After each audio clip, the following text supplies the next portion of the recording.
Hi folks, I'm Bob Schrupp, physical therapist. Brad Heineck, physical therapist. Together we are the most famous physical therapists on the internet. In our opinion, of course. I think it's over there, Brad. Oh.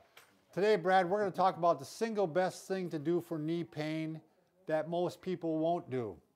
And we found this out through experience, didn't we? Am I confusing you, Brad?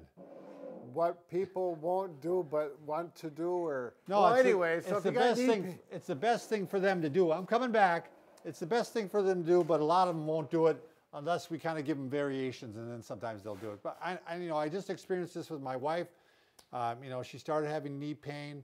I made this recommendation. I'm going to keep you hanging on just for a little bit. Yeah. And she's like, no, I can't do that. Right. And so, but eventually, you know what, Brad? She did it because the knee pain got so bad that she did this. And this by more than almost anything helped it calm down.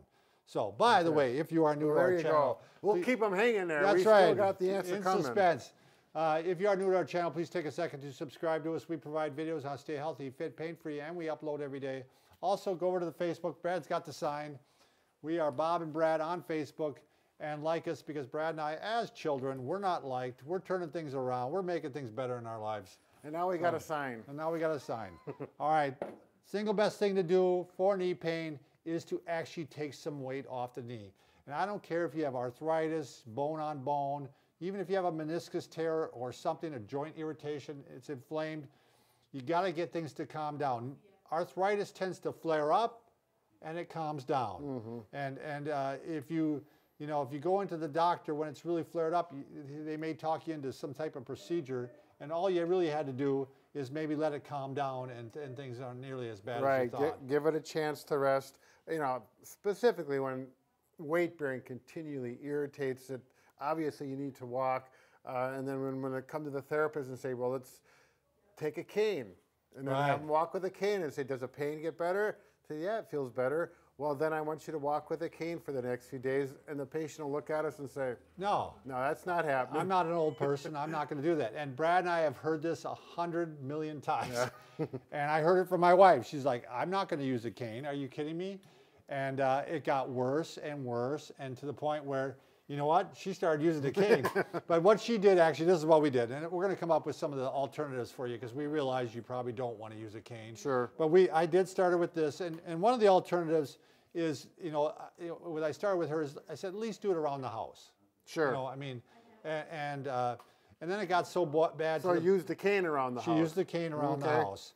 And then it got so bad that she had to bring something to work. So we went and got a crutch because a crutch seems more like an athletic injury, doesn't it? Right, yeah, you're definitely more cool using the crutch. Right. It's more acceptable, Yeah, but you're going to get the questions, aren't you, Brad? But the thing is, you're going to get the questions anyway, because if your knee pain is hurting so bad that you're going like this, people are going to ask you anyway, so you might as well get it with the crutch.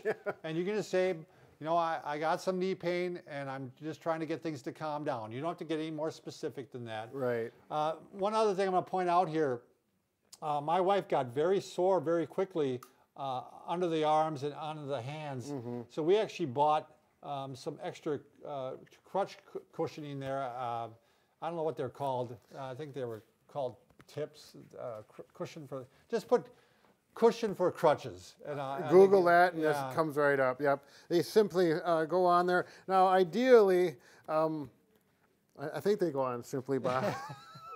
You're not supposed to put weight through your armpit on one of these. No, you're not. But it was still, it rubs. Yeah. It rubs on the sides. And it definitely for the hand, it worked out really good. She actually even took that and put it around the cane here too. A little Velcro. Yeah, it works well on the cane too to give a little extra cushion there. So now I'm going to mention quickly. A lot of people, some people know this and some don't. If your left knee hurts, the crutch or the cane goes on the right side. It's just more of a natural pattern. Yep. Why don't you tell what instructions you give, Brad, generally for? Typically, I say, put it, if this is the left knee, the involved side, the painful knee, put it in your right hand. I say just go for a walk. And usually people will walk with the right synchronization. The crutch or the cane goes in a mirror image or in synchronous with the opposite leg. So when you're bearing weight through that leg, you're also putting a fair amount of weight through the crutch or the cane. And it gives you good stability because you got a wide base of support. And it's funny that Brad, had this discussion, and we discovered that we both did the same thing. That we always tell patients, just go ahead and try it. Put it in the right side. Because if you try to tell them to do this, right, then they start doing. Then they start thinking. They start thinking, and just walk, and generally you're going to find out that you're going to do it right. And you're going to decrease some of the pain. Right. So because the natural walking pattern is right hand goes with left leg. So if they don't think about it, things fall into place. Now, if you are a little bit older, or if you are at home and there is a walker around, a walker works out really good because you really can take stress off your knee by really. I mean, you can actually do this. Go non-weight bearing. But I know for most of you that they don't want to use a cane. They certainly aren't going to use a walker. That walker's way out of it. But that is something. Maybe in the house when nobody's around and it makes their knee feel better, they're going to go for it. Right. We always decorate our walkers, by the way. We always put little signs on them and stuff like that. Yeah. So it was a bit of fun. Right, little motivation there. This walker is obviously way too short for Bob. Right. It's about right for me, where the crease of my wrist comes to the hand hold, which is the same on crutch as well as the cane. There you go. All right, I'm going with another option here, Brad. This is one that my wife, we actually just went on vacation, and we got her a walking stick. And it worked out really good because she didn't know anybody out there, so she didn't feel uncomfortable using it. But it worked out really. These are really quite nice, Brad. I was really impressed with them. They're very lightweight. Yeah, they look like carbon graphite. I like that. Yeah, and you can adjust it to any height.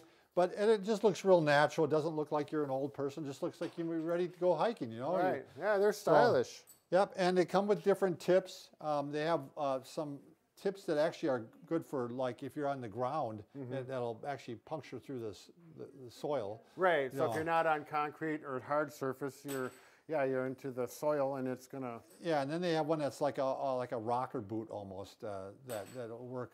I'm not sure in which instance you use that one. Maybe it's still on soil, but you don't want it to go through. And this one's a little bit smaller, but sure. So. Anyway, this again.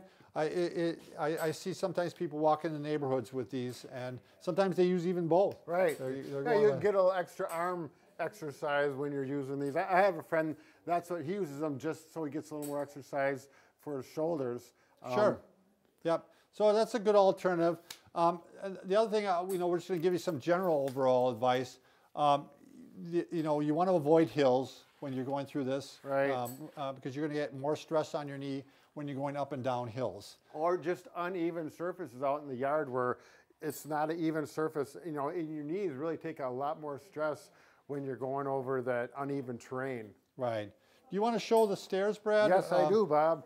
Even stairs while you're going through this painful period, keep the stress off the painful knee right now. You don't need to add any more stress to it. This is actually our model of stairs. We don't want to go out to the real stairs because then it's a lot of moving. But the whole concept is the same. If we're going to go up, where's that cane, Bob?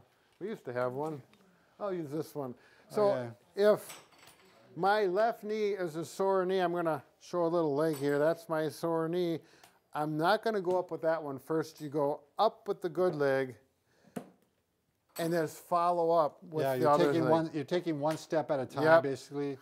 And the thing is, you go up with the good, and then going down, you lead with the bad. Right. And I'm the same height as Bob now. Yeah. It's kind of fun up here.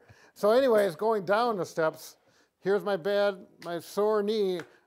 I'm going to not go down like this, because that really puts a lot of stress. When you lead with a good knee, that's just the opposite. Down with the sore knee, one step at a time, down with a sore knee. If you ever had a knee replacement, you've had that told you about 100 times before you leave the hospital. So the way we have people remember, when you're going up to heaven, you lead with the good leg, and when you're going down to HE double toothpicks, you're going to lead with the bad leg. Sure. So, all right. The other thing is, you might take some ibuprofen. Sure.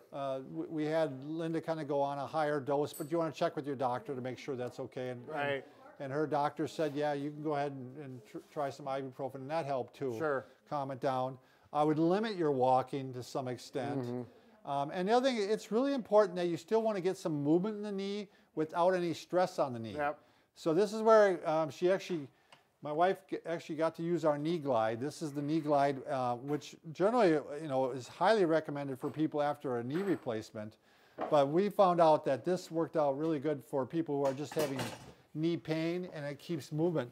And this is the first time I really discovered this, Brad, is, you know, we have it so that you can actually use it flat or up on the handle here, like an incline. Right, so going uphill. And what happened is when we put it flat like this, Linda's knee was very uncomfortable. Okay. Because she was going, you know, she has to go, you have to go into so much plantar flexion. Pointing the ankle Yeah. down. So it's just not a natural thing. So this handle up makes a big difference. And she was comfortable and able to do that. So what we do is, I just, you know, what's nice about this is really portable. You can pick it up with one finger. Yep. We just go ahead, when she's watching TV, we just put it down in front of her and she just sit there and watch TV. And it gets more fluid and more blood flow to the knee and helps it kind of smooth things out. And it just made it feel better. That's what I like. You know, we got a semi-rule around our house. If you're watching TV, unless it's the news, you have to be doing some activity. So this would work out good. Yeah, get exactly. Some exercise while you're, you know, watching the tube. So definitely, if you're heading towards a knee replacement, you're going to want to get one of these. Yeah, we have it down in our Amazon preferred page there. So we're quite proud of it. You know, Yeah, it's a wonderful device. We added something to the world, didn't we, Brad? Yes, we did, Bob. Besides our talk. You know what you're thinking, huh? Anyways, all right, Brad, remember, we can fix just about anything except for a broken heart. there it is. But Can we're you working put it on right it. in my hands, Bob? I'm going to hold it. All right, well, I'm not doing it anymore, so somebody else has to do it. Thanks for watching.